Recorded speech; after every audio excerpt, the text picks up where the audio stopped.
Buenas noches. Hoy la idea es hacer una aproximación a lo que serían los métodos de imágenes en la utilidad para el estudio de patología hepática, sobre todo cuando genera alteración del hepatograma y nos da ictericia, ¿sí? Como podemos recordar, generalmente el diagnóstico va a ser por laboratorio y no por los métodos de imagen. Los métodos de imagen van a colaborar a encontrar alguna de las causas y a valorar si hay o no dilatación de la vía biliar, definir qué grado tiene y dónde está la causa de la obstrucción, y en otros casos identificar qué puede estar causando la alteración del hepatograma, ya sea por patología difusa o focal del hígado y de las vías biliares. Varias de las cosas que también nos va a aportar la ecografía van a ser datos que podrían ser recaudados a partir del examen físico, y bueno, los métodos de imágenes permiten objetivizarlos, ¿sí? Bueno, dentro de las ecografías, de las imágenes morfológicas, tenemos a la ecografía, a la tomografía y a la resonancia, que nos van a permitir ver a la vía biliar dilatada, y a las imágenes funcionales, que van a permitir caracterizar, por ejemplo, la elastografía, que mide la rigidez hepática, la perfusión, que es parte de la tomografía, que permite valorar la vascularización de las imágenes, la difusión, que es parte de la resonancia, que permite identificar áreas con restricción de la difusión, para distinguir tumores de otros tipos de lesiones, y después las imágenes terapéuticas, que son las que realiza el gastroenterólogo, tanto la CEPRE, que es la endoscopía retrograda endoscópica, con la angiografía retrograda endoscópica, y la ecografía transesofágica, que van a permitir tomar muestras, realizar eh, extracción de litos que pueden haber quedado en la vía biliar luego de una colecistectomía. eh, y bueno, en el caso de las ecografías transesofágicas, tomar biopsias de tumores de cabeza de páncreas, etcétera. Después ya iremos viendo cada concepto. Bueno, entonces el camino a seguir ante una ictericia se va a iniciar con una ecografía en la cual puedo encontrar dilatada o no dilatada la vía biliar. Si la encuentro dilatada debido al causal obstructivo, ya tengo un diagnóstico, por ejemplo, una litiasis vesicular, y si no lo tengo el diagnóstico, puedo acudir a otros métodos de imágenes, como son la tomografía y la resonancia, en algunos casos con la angiografía endoscópica retrógrada. Generalmente el más útil es la con la angiografía por resonancia. Con la angioresonancia se le llama, la cual permite observar la vía biliar intra y extrahepática, el conducto pancreático principal, y caracterizar de mejor manera los tumores de vía biliar de cabeza de páncreas, que son difíciles a veces de caracterizar por los otros métodos. Y si no hay dilatación de la vía biliar, puedo eh, llegar a veces al diagnóstico por alguna patopatía difusa o focal que vemos en el mismo estudio, o no llegar al diagnóstico, tienen que ir a otros métodos, ¿sí? Bueno, para recordar un poquito la anatomía del hígado, recordemos que tenemos las venas suprahepáticas, que van a drenar en el sistema cava. Luego vamos a tener las venas porta, que es la que trae todo el contenido que absorbió del tubo digestivo, generalmente de los alimentos, y va directo al hígado. Casi el 70% de la irrigación está dada por la vena porta y se va a dividir en rama derecha e izquierda, ¿sí? Luego vamos a tener la arteria ilíaca, y que es rama del tronco celíaco, que nace de la aorta, que también se va a dividir en ramas derechas e izquierdas, y luego la vesícula biliar con la vía biliar intrahepática, que juntos van a formar el colédoco y se van a unir al conducto pancreático principal.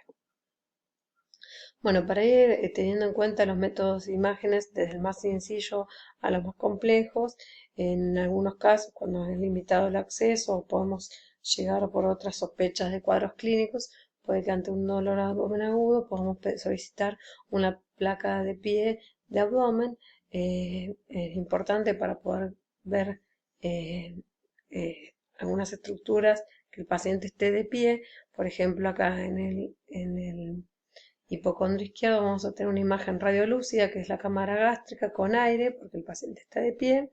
Luego en el hipocondrio derecho, la sombra hepática, ¿sí? Si ponemos mucha voluntad, podemos ver las sombras renales alrededor a cada lado, perdón, de la columna, el sacro, la pelvis, la articulación coxofemoral de cada lado y las últimas costillas. En ecografía normal, lo que vamos a ver en el primer corte, estamos viendo el lóbulo izquierdo, en el segundo corte el lóbulo derecho, esto a nivel alto, donde vemos las venas suprahepáticas, media, izquierda, izquierda y derecha, llegando a la vena cava. En el otro corte vemos un corte a nivel de la vena porta más bajo.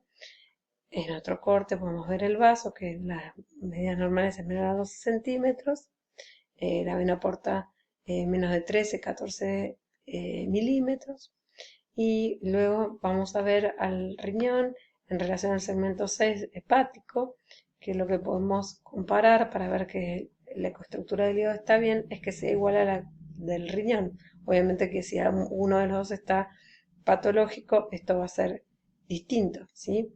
El riñón se caracteriza por tener su corteza hipoecoica y su médula hiperecogénica grasa. Entonces, si está el parénquima hepático de la misma ecogenicidad que la corteza renal, vamos a decir que están isoecoicos y que están normales.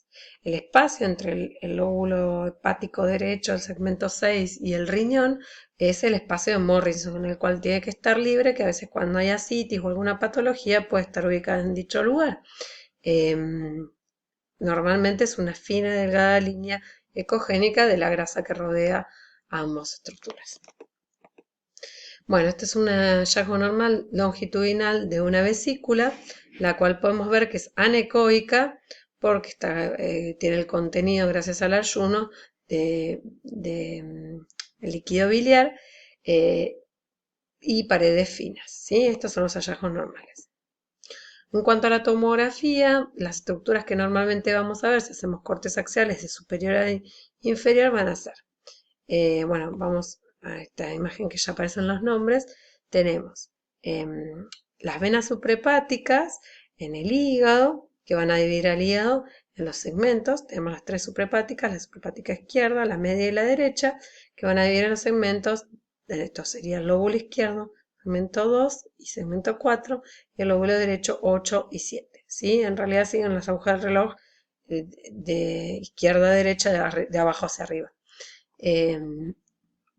Por delante de la columna, la aorta, acá la ven acá que está un poquito pintada porque es con contraste, pero es una fase más arterial y con medio lavada de poca cantidad de contraste para este paciente.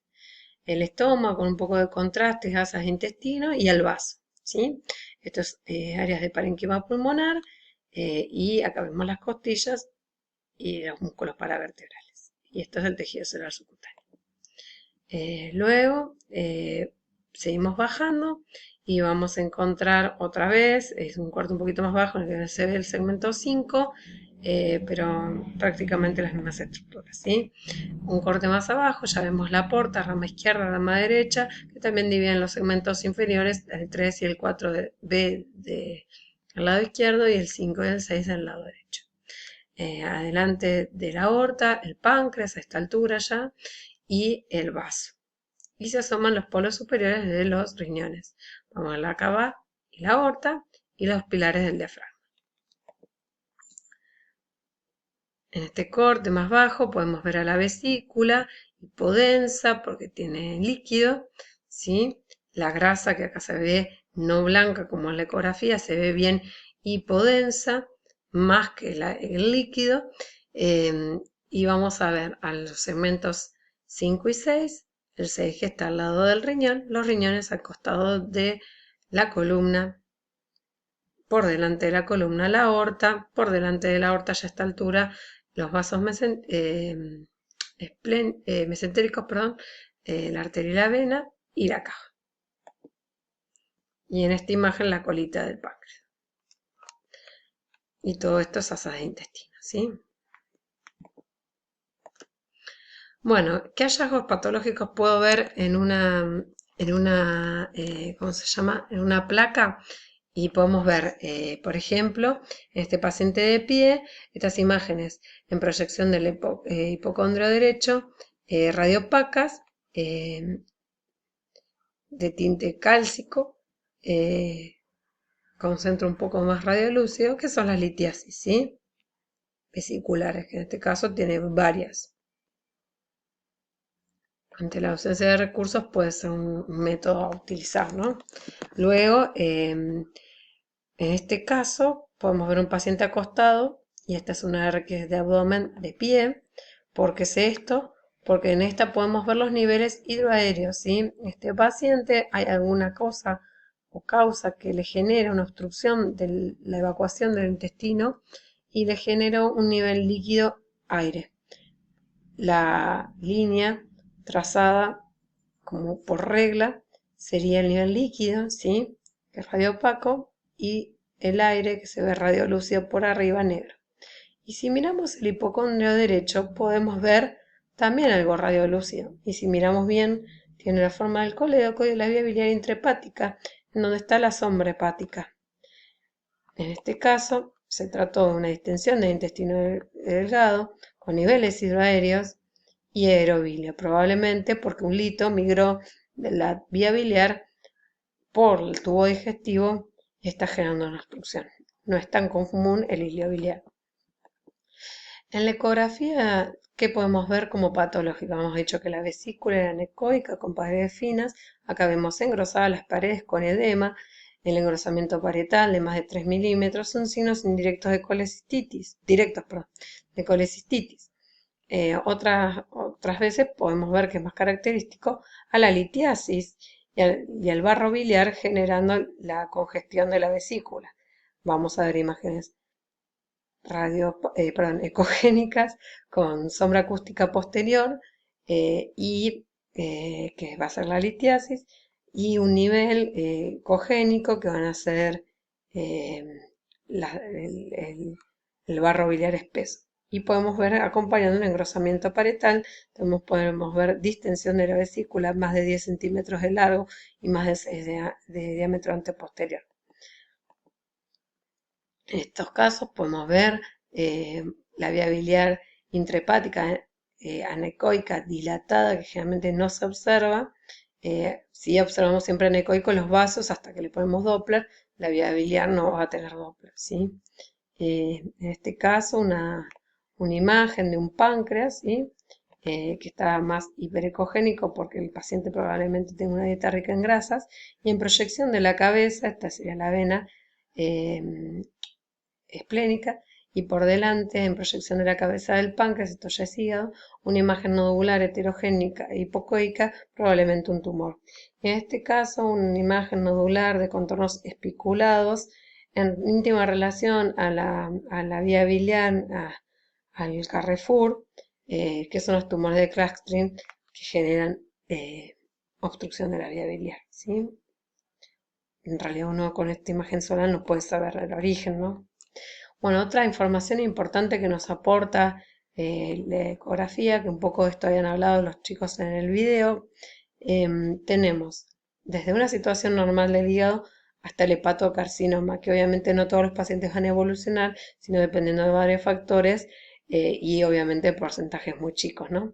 Pero bueno, del hígado normal a la esteatosis hepática, la diferenciación es la ubicación de grasas en vacuolas que van a hacer que el hígado esté congestionado, inflamado, aumentado de tamaño y más graso, ¿sí? La cirrosis hepática es cuando ya de esto a esto hay muchos grados intermedios, empiezan a hacerse depósitos de fibrosis y se generan espacios que van a generar los nódulos de regeneración. ¿Sí? Este es un hígado ya cirrótico. Generalmente, luego de aumentar de tamaño, empieza a disminuir el tamaño por retracción. Esto le va a dar un contorno irregular al hígado, ¿sí? Y luego, dentro de estos nódulos de regeneración múltiples, alguno puede diferenciarse a un hepatocarcinoma. Los métodos de imágenes van a diferenciar estos hallazgos. La ecografía, acá podemos ver un ejemplo normal, isocoico con el parénquima renal, con esteatosis, como la de la grasa en la ecografía es blanca, se va a ver hiperecogénico el hígado con respecto al riñón. Ven la diferencia entre lo que es el parénquima y la corteza renal, que acá están igual. Este es un ejemplo de